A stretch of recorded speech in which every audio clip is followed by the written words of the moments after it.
Hooks are what connect the angler to the fish. Smaller hooks, like 8s, 6s, and 10s, are great for trout and panfish. And larger hooks, all the way up to size 2, are perfect for bass and catfish.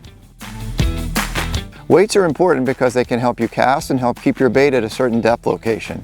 Smaller weights, like split shot, clamp directly to your line, and these are perfect for weighting your baits while stream fishing. Larger baits, like bell sinkers, are ideal for keeping baits on the bottom. Barrel swivels are great for keeping your line from twisting. Snap swivels make changing baits quick and easy.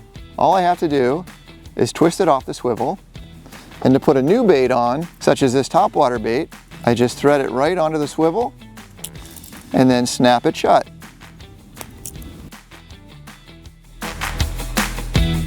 Bobbers help suspend your bait and keep it at the right depth to get bites. Bobbers are simple to use and they come in a variety of shapes and sizes.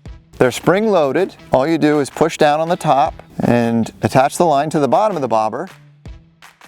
You wrap your line around the top and your bobber's there and ready to go. Forceps, needle nose pliers, or a multi-tool for attaching weights to line, for unhooking fish, or anything that might happen along the water where you need a quick tool.